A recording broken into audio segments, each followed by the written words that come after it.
إنما كان قول المؤمنين إذا دعوا إلى الله ورسوله ليحكم بينهم أن يقولوا سمعنا وأطعنا وأولئك هم المفلحون. الحمد لله رب العالمين، والعاقبة للمتقين، ولا عدوان إلا على الظالمين، والصلاة والسلام على إمام الموحدين الذي بعث رحمة للعالمين، وعلى آله وصحبه أجمعين. أما بعد، السلام عليكم ورحمة الله وبركاته. برادرانم و خواهرانی موحدم، بإذن الله سبحانه و تعالی این حلقه 95 از آموزش توحید است و ان شاء الله سبحانه و تعالی در این حلقه بیان میکنیم که توحید الوهیت صحیح نمی شود مگرم با اثبات نمودن صفات الله سبحانه و تعالی. به عباره دیگر بگوییم انسان همان وقت موحد می شود که هم توحید ربوبیت، هم توحید الوهیت و هم توحید اسما و صفاتش صحیح باشد. توحید الوهیت انسان همان وقت صحیح می شود که توحید اسما و صفات صحیح باشد و اسما و صفاتی که الله سبحانه و تعالی به خودش اثبات کرده است صحیح بشود.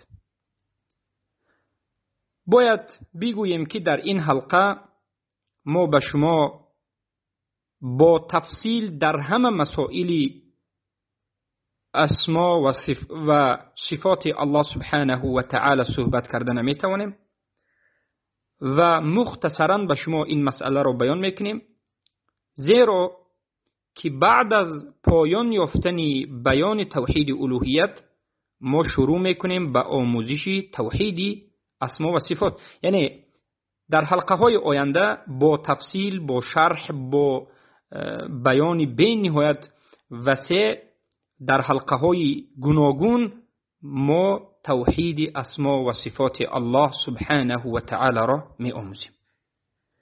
اما حالا مقصد ما این است که توحید الوهیت کدام وقت صحیح می شود. انسان های هستند که گمان می کنند اگر یکتا پرست باشند، اگر یگانه الله را عبادت بکنند، اگر غیر الله را عبادت نکنند، قبر نپرستند، طاغوت پرست نباشند، الولا و البرا داشته باشند و یعنی از جانب توحید عبادت، توحید دعای مسئلات یا دعای عبادت و از جانب توحید حکم، تشریع، تحکم خوب باشند، از جانب توحید اطاعت خوب باشند، فکر میکنند که با همین کافی هست، موحد شدند. اما نه، همان وقت توحید الوهیت صحیح می شود که عقیده انسان در باب اسما و صفات صحیح باشد. پس هر کسی که توحید صفات نداشته باشد و کمال الله سبحانه و تعالی را اقرار نکند و ایمان به کمال الله نداشته باشد، ایمان به کمال صفات الله سبحانه و تعالی نداشته باشد، در حقیقت واقع به شرک شده است. شرک در الوهیت علما میگن لزوما. چرا لزوما؟ برای اینکه یکی از لزومیتی توحید الوهیت، یعنی یکی از چیزهایی که توحید الوهیت به من شما لازم می شمارد ضرور میداند این اثبات کمالیت صفات الله سبحانه و تعالی، اثبات صفات الله سبحانه و تعالی است. توحید الوهیت را وقتی که انسان قبول کرد، حتما ضرور است که باید توحید اسما و صفات را قبول بکند و این ناممکن است که انسان توحید الوهیت را قبول بکند و لازمیت توحید الوهیت، یعنی چیزی ضروری توحید الوهیت را قبول نداشته باشد. لزومیت همین است، یعنی یک چیز را قبول کنید لازم است که بعد از این چیزی دیگر را قبول بکنید. بارک الله فیکم. لازمیت توحید الوهیت این اثبات صفاتهای الله رب العزت و الجلال است، اثبات کمال صفاتهای الله سبحانه و تعالی است. هر نام و صفتی که الله به خودش اثبات کرده است و هر صفتی که نامی که رسول اکرم صلی الله علیه و سلم به الله اثبات کرده اند، یعنی به قرآن و سنت ثابت شده است، البته که من و شما باید این را اثبات بکنیم، قبول بکنیم و اثبات بکنیم. پس توحید الوهیت انسان پوره نمی شود، کامل نمی شود، صحیح نمی شود مگرم با توحید اسما و صفات. یعنی این سه نمود توحید، توحید ربوبیت، توحید الوهیت، توحید اسما و صفات، توحید متابعت، به همدیگر پیوست هستند. بدون همدیگر جدا جدا به وجود آمدنشان و انسان را نجات دادنشان ناممکن است. یک کسی بیاد بگه که من فقط توحید ربوبیت را قبول میکنم، ما میگیم این گمراهی است و این عمل تو را نجات نمیدهد. برای اینکه قریشی ها، مشرک ها در زمان پیامبر صلی الله علیه و سلم توحید ربوبیت را قبول کردند. خود الله در قرآن میگه و اذا سألتهم، زمانی که سوال میکنی مشرکا را که من خلق السماوات والارض، آسمان ها را و زمین را که خلق کرده است، مشرکا میگفتند الله. الله کی باران میبارد؟ الله. لیکن آیا نجات یافتند؟ نیافتند. چرا؟ چرا که توحید الوهیت، توحید الوهیتی که تمام رسولان به خاطر هم توحید الوهیت ماندند. توحید الوهیت همان وقتی هست که توحید اسما و صفات به وجود بیاید. بارک الله فیکم. پس ما نامها و صفاتهای الله را اثبات بکنیم به الله، به حقیقتش، به یگون تعویل کردن، به تحریف کردن، به تعطیل کردن، به تشبیه و تمثیل کردن. یعنی معنای صفاتهای الله و نامهای الله را ما نباید انکار کنیم. نگوییم که نامهای الله صفت ندارد، نامهای الله بله معنی ندارد، نامهای الله صفت ندارد. این چنین سخن نگوییم، بلکه از عقیده اهل سنت و جماعت این است که هر نام الله معنا دارد و هر نام الله به خودش صفت دارد. باید ما همچنین عقیده داشته باشیم و همین عقیده را صحیح بگیم. و هر یک نامی که در قرآن آمده است و صفتی که در قرآن و سنت آمده است باید به همون حقیقت کلمه ظاهرش قبول بکنیم، معنای آمده را تغییر ندهیم. بگویم که بله این نام معنا دارد اما معنای این نام را ظاهر نمیگیریم، بلکه معنای این دیگر است، این است و آن است. مثلا اشعری ها و ماتریدی ها، این دو فرقه بدعتی گمراهی، و جهمی ها و دیگر تمام فرقه های باطل از روافض و غیره میگویند که این یک مثلا دست این صفت الله است. بله دست صفت الله است، اما معنای دست کلمه ید معنایش این قدرت است. میگن کلمه عربی ید آمد، در زبان عربی کلمه ید ظاهرا چه است؟ دست است. اما اینها میگن که ما اگر دست گوییم این تشبیه کردن الله به مخلوق ها میشود. از همین جهت میگیم که قدرت. از کجا گفتید؟ از عقل. عقل را بر بالای شریعت حاکم گذاشتند، عقل را پیش از قرآن و سنت گذاشتند و به همین جهت گمراه شدند اما اهل سنت و الجماعت میگن بله، ید این صفت الله است. معنای ید دست است که معروف است در زبان عربی و علاج تغییر دادن، تحریف کردن، تعویل کردن نیست. اما چگونگی و کیفیتش رو ما نمیدونیم. ما نمیگوییم که دست الله مانند دست یک مخلوق است. اعوذ بالله. چرا؟ برای اینکه خودی الله گفت که من صفت دارم، من نام دارم، اما صفتی من به یگان صفتی کسی مانند نیست و هیچ کسی به الله مانند نیست. الله میگوید اعوذ بالله من الشیطان الرجیم لیس کمثله شیء و هو السمیع البصیر. هیچ چیزی مانند الله نیست. هیچ چیز رو نباید به الله مانند بکنید. دستی کسی مثل دست الله است، این کفر است. این سخن رو گفتن کفر است. دست الله مانند دستی کسی گفتن این کفر است. ما باید بگوییم که الله دست دارد، بله دست دارد، اما مانندی کسی نیست. ما نمیتوانیم بگوییم که چگونه دست دارد. الله چشم دارد، بله چشم دارد، چرا که الله در قرآن گفت که فاصنع فانک باعیننا. کشتی را ای نوح علیه السلام بساز، تو در زیر نظارت ما تو رو میبینیم، با چشمای ما هستی، یعنی در زیر چشمای ما، در نظر نظارت ما هستی. الله خودش کلمه عین رو استفاده کرد، یعنی چشم رو. الله پا دارد، بله در روایت امام مسلم آمده است که الله پا دارد. الله میخندد، بله در روایت صحیح آمده است که الله میخندد. الله غضب میکند، بله در روایت صحیح امام بخاری و مسلم آمده است که الله غضب میکند. در قرآن آمده است که الله غضب میکند، الله رضا میشود. الله سخن میکند، بله الله سخن میکند. الله کلام دارد. قرآن کلام الله است، معنیش از الله است. قرآن را الله خودش گفته است، با آواز خودش گفته است. قرآن را الله خلق نکرده است. قرآن را الله نگفته است که کن فیکون.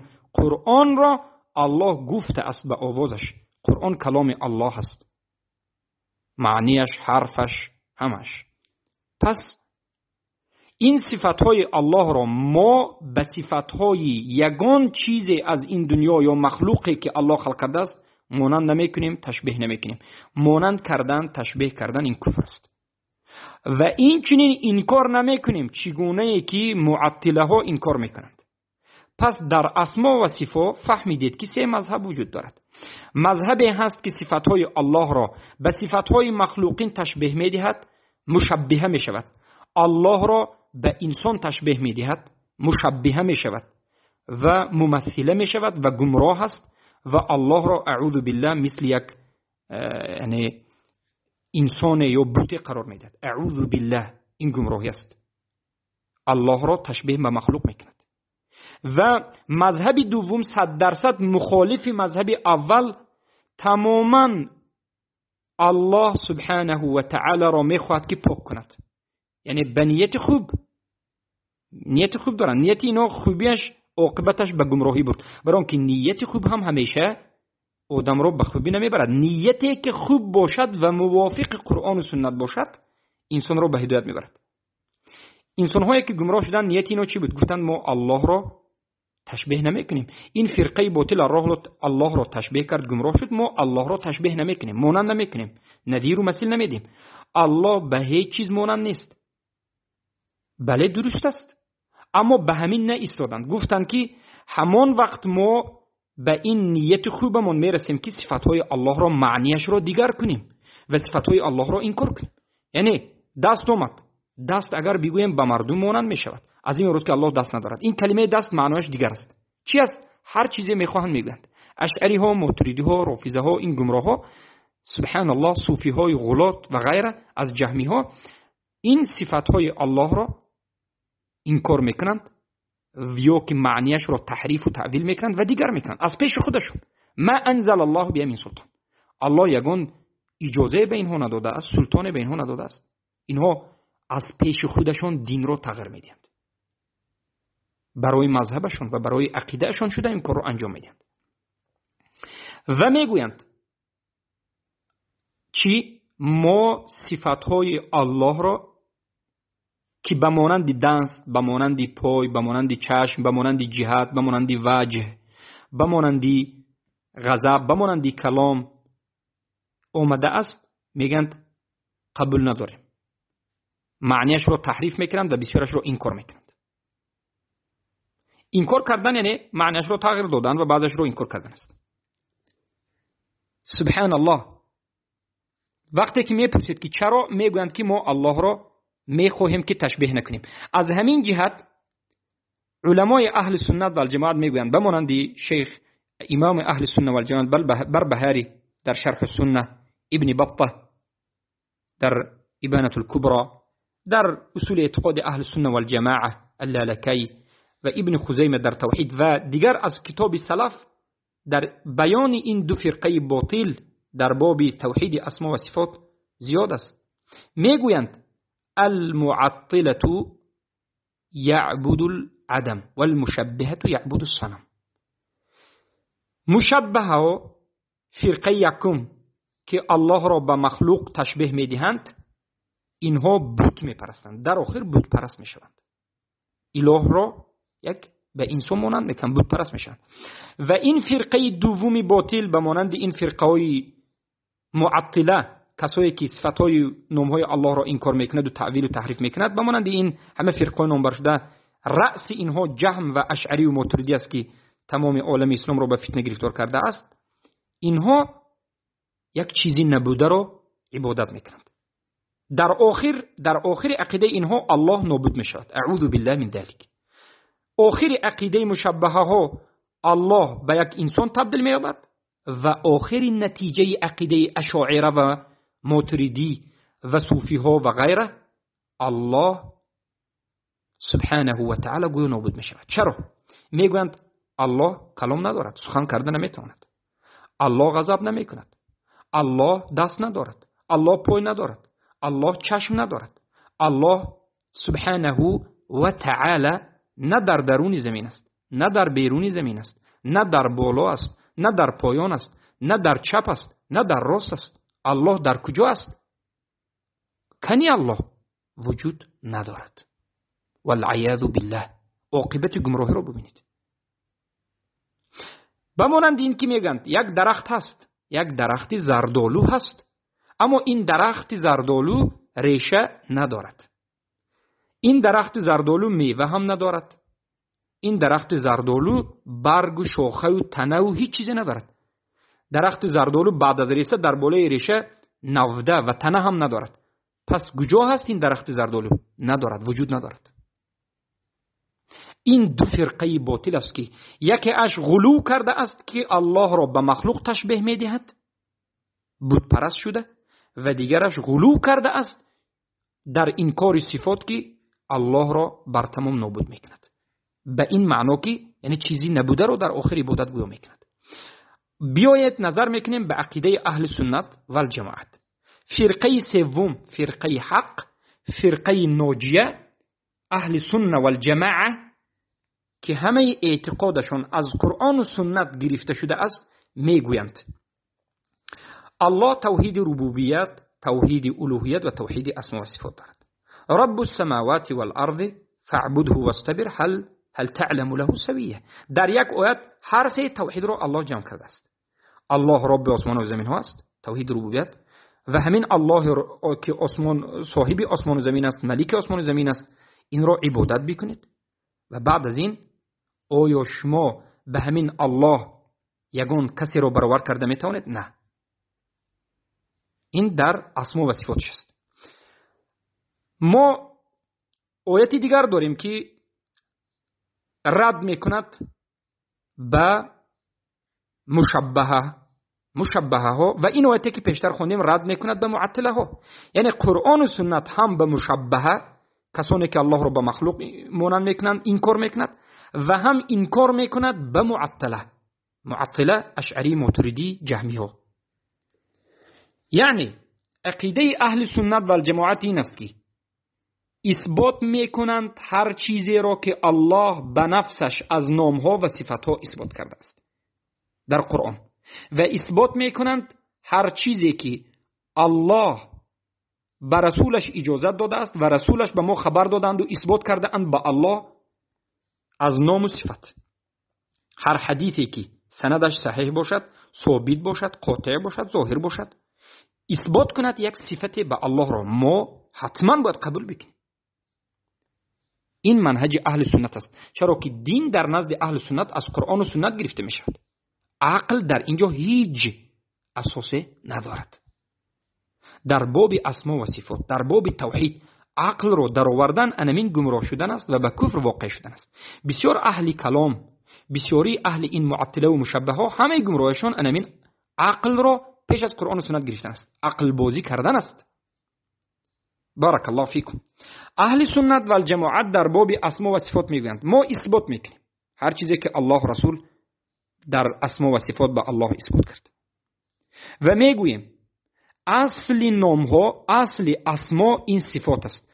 نامهای الله، اسماء الله از صفات گرفته شده است و صفاتهای الله زیاد نسبت به نام است. صفاتهای الله زیادتر از نام است.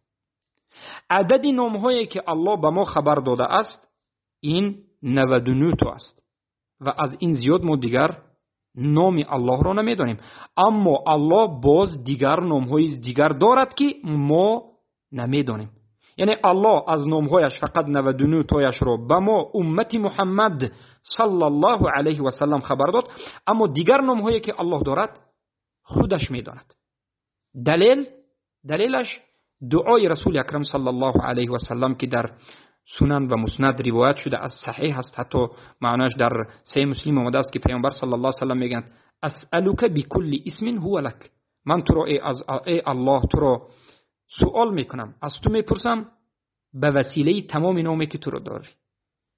تو را سوال میکنم به همه اون نامهایی که تو داری.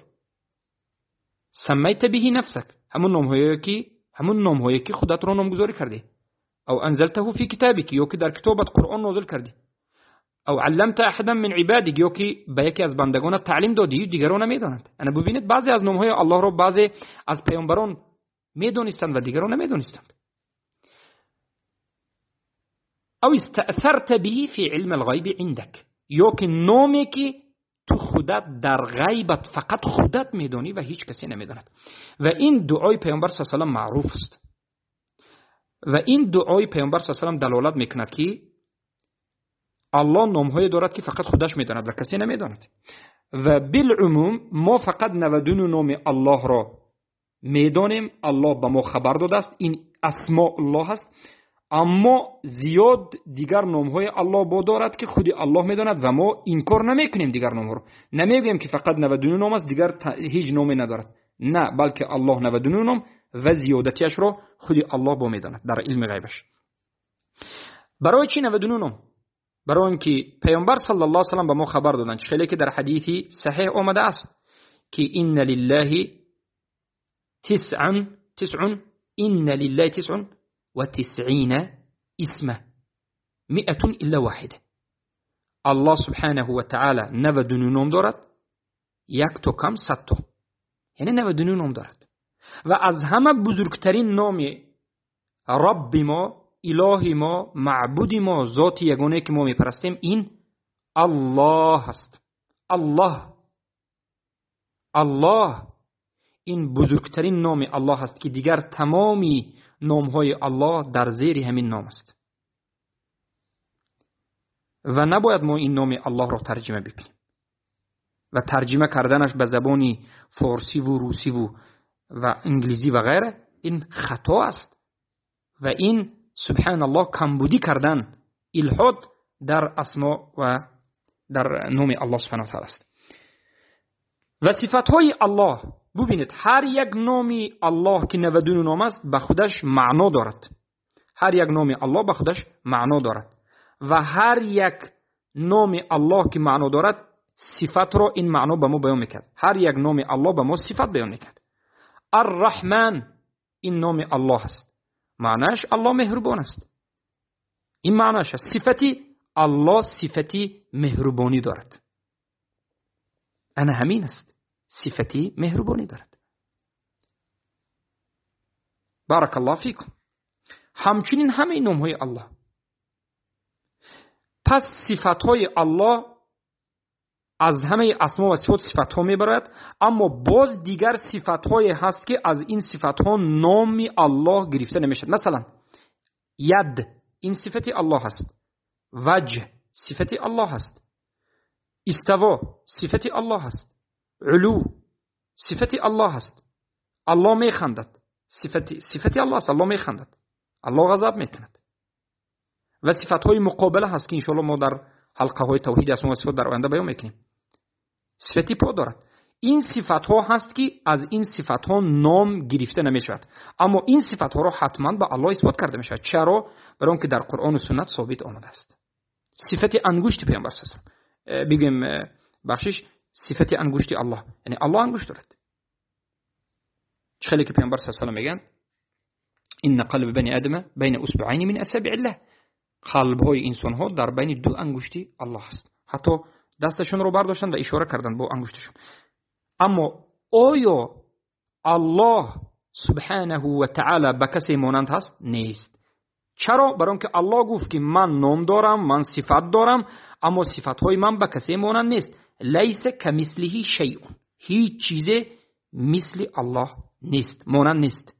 شما تصور نکنید و فقط ایمان بیارید. انمین است حدودی دایره اسما و صفات. بله صفتهای الله تقسیم‌های گوناگون خود را دارد. صفتهای ذاتی و صفتهای فعلی.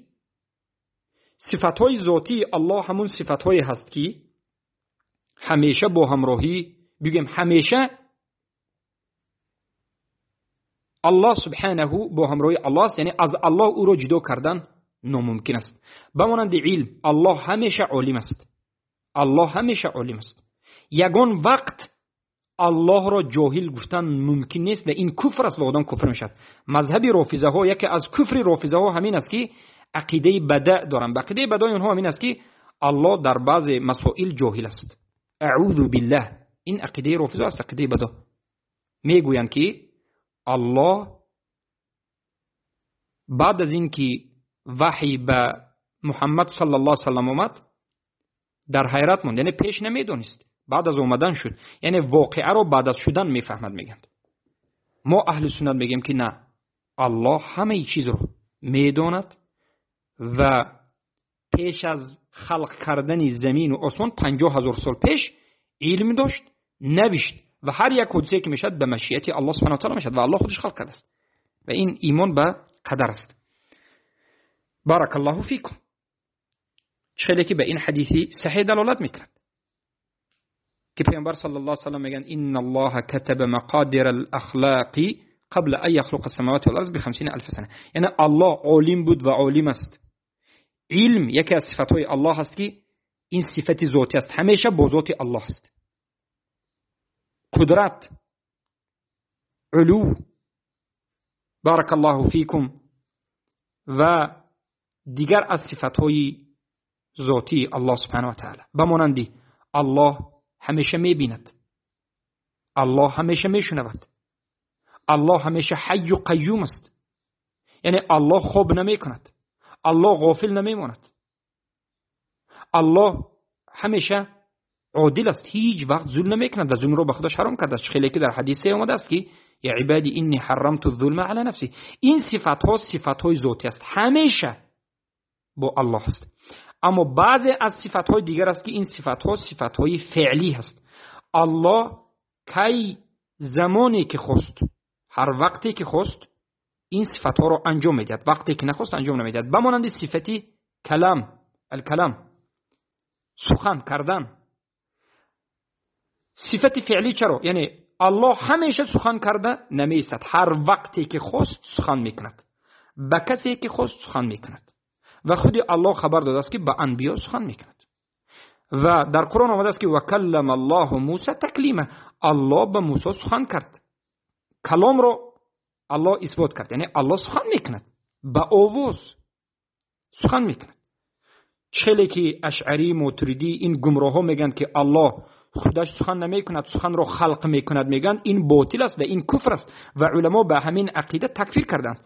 امام احمد ابن حنبل خیلی که در سنه عبدالله ابن احمد ابن حنبل آمده است یا در شرح سنه للخلال آمده است، تکفیر میکنند کسی رو که میگوید که الله کلامش مخلوق است. یعنی الله سخن نمیکند و گویا سخنش رو اول خلق میکند، کن میگوید یا که خلق میکند بعد از این سخن پیدا میشد میگه که البته این کفر است و هر کسی که همچین عقیده دارد و قرآن رو مخلوق میگوید کافر است.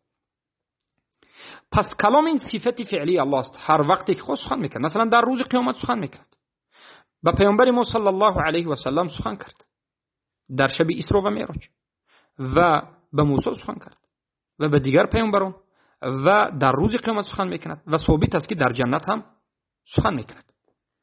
و این چنین دیگر از صفاتهای فعلی الله به مانند غضب، الله همیشه غضب نمیکند، بلکه زمان به قوم از سبب شرک و کفر و فرمان نبرداری اونها غضب کرد، به اونها غضب میکرد. یعنی غضبش به سبب یک عملی کفری و شرکی میاد. یا که الله رحمت میکرد که را بنده مؤمن را. این صفاتهای فعلی هست. بارک الله فیکم. البته این الرحمن الرحیم این دو صفتی هست که یکیش صفت فعلی و یکیش صفتی ذاتی است. یعنی الله سبحانه و تعالی به همه مردمش، به همه بگویم بنده هاش که در این زمین هستند رحم میکند، به این معنی که به اونها به همش رزق میدهد. این صفتی ذاتی الله است. اما رحیم به بندگان خاصش در روزی قیامت به بنده های موحد رحم میکند. این صفت فعلی است. یعنی الرحمن الرحیم از هم دیگر همین فرق دارند، یکیش صفت ذاتی و یکیش صفت فعلی. پس این صفت های الله سبحانه و تعالی بود و این عقیده اهل سنت و الجماعت است. صفتی علوی الله، البته علو یعنی بالا. علو چند نمود است؟ علو الذات، علو الصفات. یعنی الله ذاتاً به ذاتش خودی الله در بالا است. یعنی من علو صفت الله است. علو یعنی الله به ذاتش در بالا است، از همه چیز در بالا است. فی السما معنیش این است که در بالای آسمان، در درون آسمان نه، در بالای آسمان است. در بالای عرش به این معنی که الله بالای بالا است، احتیاج به هیچ چیزی ندارد.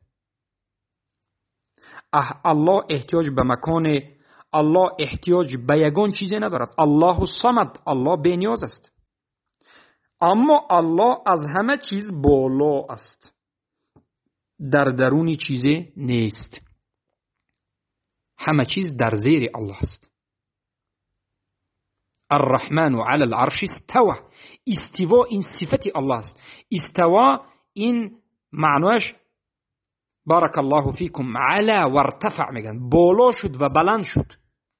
امام بخاری رحمه الله، امامی اهل سنت، این سلف این امت، تبع التابعین، یعنی بارک الله فیکم نقل میکنند تولد شده اند 194 هجری و فوت کردند 156 هجری. سلف این امت تا 3 قرن و سلف میگن که 1000 نفر از علمای سلف را دیدم که همشون میگن که الله در بالای عرش بود. یعنی الله در بالای عرش است، بالا است. و در این مسئله اجماع است، هیچ کسی اختلاف نکرده است. هیچ کسی از سلف یک سخنی دیگری نزدند. برای چی؟ برای اینکه الله در قرآن در 7 جایش آشکار بیان کرده است. الرحمن علی العرش استوى، در 6 جایش آشکار بیان کرده است. الرحمن علی العرش استوى، الله در بالای عرش استوا است. معنای استوا چیست؟ در زبان عربی معنای استوا علا و ارتفع، بالا شدن، بلند شدن است. اما اشعری ها، ماتریدی ها، صوفی ها، رافضه ها، این گمراه های معطله آمدند و این صفت را چیکار کردن؟ انکار کردن. چی گونه گفتند؟ معنای استوا استولا است. یعنی الله در بالا نه، بلکه عرش در زیر تصرف الله نبود. الله گویا بزوری به عرش غلبه کرد، به قهر بزوری به عرش غلبه کرد. البته این سخن خودش به ذاتش کفر است، 4 امام مذهب همشون میگن که الله در بالا است، استوا صفت الله است، علو این صفت الله است، علو ذات این صفت الله است و هر کسی که الله را در بالا نداند کافر است و در این مسئله اجماع را علما نقل کردند. و در این مسئله 4 مذهب همه امام های مذهب، همه سلف یک سخن میگند: قرآن، سنت، اجماع صحابه، تابعین، تبع تابعین یگان ذره از همدیگر فرق ندارند. الله سبحانه و تعالی خودش در یک چند آیت بیان کرد، آشکار استوا در بالای عرش است. صدها آیت دیگر بیان میکند. خیلی که سلف این امت در این مسئله سخن کردند، بمانندی عثمان ابن ابی شیبه، یا که قاسم ابن سلام، یا که ابن خزیمه، یا که بارک الله فیکم، یعنی اینو کتاب نوشتن در این مسئله، موضوع ها و کتاب یعنی خاصم در این مسئله ابن ابی شیبه والله علم نوشتند و کتاب علو امام ذهبی نوشتند. صدها دلیل رو میارند که الله در قرآن خودش رو در بالا گفت، الله خودش رو در آسمان گفت، الله گفت من عیسی رو به بالا گرفتم، الله گفت نازل می شود. در حدیث اومده است. و پیامبر صلی الله علیه و سلم هم در شب معراج به آسمان برآمدند. این همه چی رو دلالت میکند که الله در بالا است. و هر کسی بیاید و الله را انکار بکند که در بالا است، گوید که الله در بالا نیست، الله در بالا نیست، الله در بالای عرش هم نیست، الله در بالای آسمان هم نیست، الله در بالا نیست. الله مکان ندارد، لا مکان به همین معنا بگوید، یعنی الله لا مکان است، مکان ندارد، معنای سخنش این است که الله در بالا نیست. در کجا است نمیگوید، برای اینکه الله اعوذ بالله آنها گفتند الله در هیچ جا نیست. این چنین انسان ها را علما گفتند جهمی است و این چنین انسان ها را اجماع را نقل کردند که کافر است. چرا؟ برای آن که ثابت شده از قرآن و سنت و اجماع را که یقینا 100% قطعی ثابت شده است، این انکار کرده شده است. سوال اینجاست که یک کسی بیاید بگوید که نماز فرض نیست، من نماز را قبول نمیکنم، 5 وقت نماز خواندن فرض نیست، یا یکی از نمازها را فجر فرض نیست بگوید نمیخونیم فجر، کافر است یا نیست؟ همه میگیم که کافر است، شک نداریم. چرا؟ برای آنکه آیت قرآن را، سنت صحیح را انکار کرده شده است. یک آیت و یک چند حدیث را انکار کرده شده است. کسی بیاد که بگوید الله در بالا نیست، آیا میدونه چند آیت را و چند حدیث را و اجماع را انکار کرده شده است؟ صدها آیت، صدها حدیث و اجماع را انکار کرده شده است. یعنی انکار کردن علو الله، علو ذات الله، انکار کردن این که الله در بالا است، این را انکار کردن، این سخت‌تر است از انکار کردن نماز. کفرش وزمین‌تر است. برای اون که در باب نماز اگر 4-5 آیت باشد و احادیث، در باب علو ذات الله صدها آیت و حدیث و اجماع و غیره. بارک الله فیکم. از همین جهت هر کسی که واقع شود به شرک در اسما و صفات، بعد از این سبحان الله زود مشکلیش در الوهیت به وجود میاد. هر کسی که عقیده اش در اسما و صفات صحیح نباشد، پس در الوهیت هم او عقیده اش صحیح نیست. این یک قاعده هست، این یک قاعده است که علمای اهل سنت و جماعت بیان کردند. امروز هستند کسانی که خود را طالب علم میگویند، یک فرقه اهل بدعت که میگویند ما نه مثل اشعری ها و ماتریدی ها سخن میکنیم، نه مثل مشبهه ها سخن میکنیم، نه مشبهه نه معطله، و نه مثل اهل سنت و جماعت. یعنی ما خاموش میستیم، ما خاموش میستیم، ما این فرقه های باطل را باطل نمیگوییم، به اینها مبارزه نمیبریم، عقیده خود را بالا نمیکنیم، الولا و البرا در این باب نمیکنیم، ما خاموش میستیم. آیا همین عقیده درست است؟ این عقیده کفر است.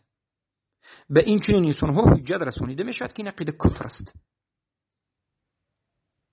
و بعد از حجت، بعد از فهمیدن در همین را اصرار بکند، البته از دایره اسلام بیرون میشود. برای چی؟ برای که این از اصل دین است. این مسئله طهارت، وضو، غسل نیست که اختلاف کرده شود. این مسئله اصل دین است که در این مسئله یک تردد، شک آدم را کفر میکند. بارک الله فیکم. این چیزی که گفتم من مذهبی قرآن و سنت و عقیده سلف این امت بود. پس عقیده خود را در اسما و صفات صحیح میکنید تا که توحید شما در الوهیت صحیح شود و مشرک نباشید. بارک الله فیکم. ان شاء الله سبحانه و تعالی این حلقه را با همین به پایان میرسونیم و در حلقه های آینده باز دیگر مسائل توحید الوهیت را بیان میکنیم و بعد از این که توحید الوهیت را به پایان رسانیدیم باذن الله توحید اسما و صفات را به نهایت با شرح و تفصیلاتش به شما بیان خواهیم کرد. بارک الله فیکم و حیاکم الله و بیاکم.